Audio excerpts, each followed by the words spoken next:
Yeah, it's not tight. Yeah. Okay. So once again, we just looked at our zero. So I'm gonna go ahead and check it one more time. So once again, the high side is already isolated. So we're just gonna isolate the low side to see what's going on right here. Now I'm gonna open up the low side bleeder. And then open up the equalization valve, right? And at that point, both sensors should be open to what? So we look. Kind of messed up a little bit. No, it's, Oh, there you go, see? So now we know we got a perfect zero. So now that we know we got a perfect zero, we're gonna put the low side back in service. So once again, I'm gonna close my equalization valve. My low side bleeder. And open my low side isolation valve. At this point, we should see our wet leg pressure. But if we're done, that's okay, because we're gonna go ahead and calibrate the rest. So now we're getting negative 54 when we should be at negative 57, right? So that might be the calibration and still throw it off. So now, we're gonna go ahead and pump it up. So here you go. No. No. No, you don't have to explain. I'll show you. All right, so we're just gonna hook it up over here to the high side. So what's gonna be the first pressure she's gonna input? the zero. The low zero, which is what? 14.5. And what should the instrument be reading? It's negative 44. All right, so we're gonna pump it up to 14.5. So this should probably do it down. Turn. 14.5. 14.5. Zero. There you go. You're good. Yeah, 14.5. And over here we should be getting 4 milliamps. And what was the pressure again? The instrument, the differential pressure? Negative 44. All right. Negative 44. So 14.5. 14.51. That's okay. That'll be good. So once again, I come over here, and now we're going to do the lower calibration, right? Once again, the system is in automatic mode, technically. Apply low pressure, so you have it. Jixel, are you following along? Okay, great.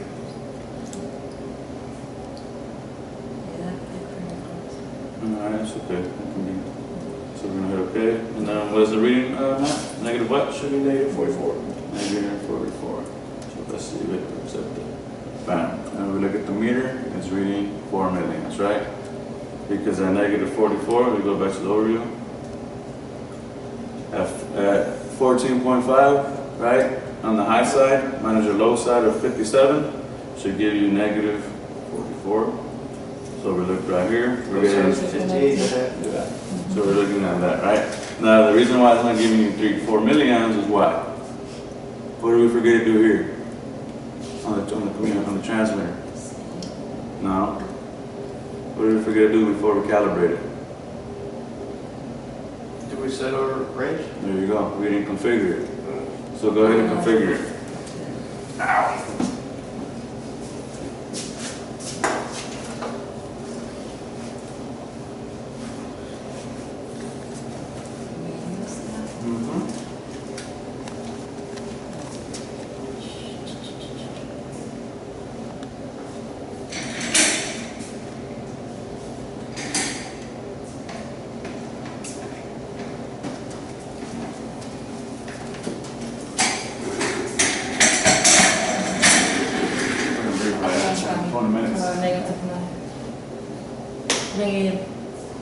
Negative 9. Low range value. Negative 44.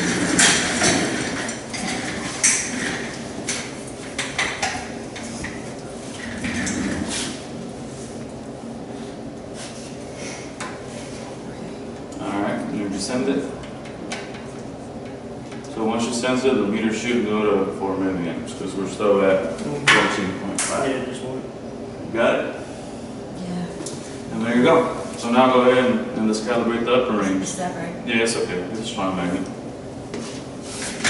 Now let's go ahead and put it to calibrate the upper range.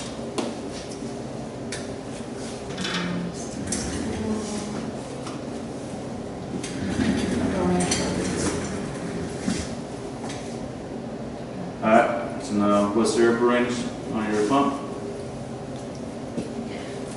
49.5. 49.5.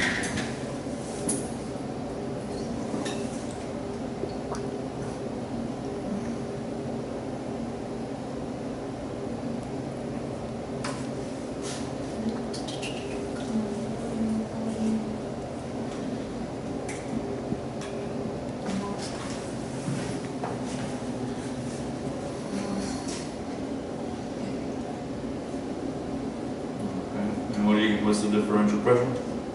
-9. -9. That's pretty close. Okay. Bam. What's your meter reading? 20 milliamps, right? And there you go. There, see? So now we're gonna go ahead and go to your overview and see what the pressure is reading. You should be reading -9. And there you go. So now you're gonna go ahead and do a 5-point check. So, or one of you guys. So, go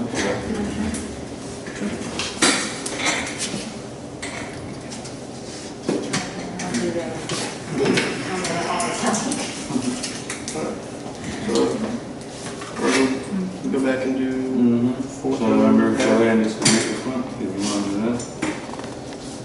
Normally from over there. Because if you do it from here, you're going to suck it up all the way to up here, you know what I'm saying? It's just like a soft pressure. So you won't get no jumping up. We've been looking that way. More than like we just Yeah. throw it in the middle. Because if you do it that one, you might suck in that one. Or oil or whatever you're using.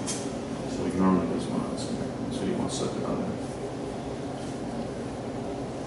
Just to make sure it comes to that under, you know, they're gonna send it out now anyways.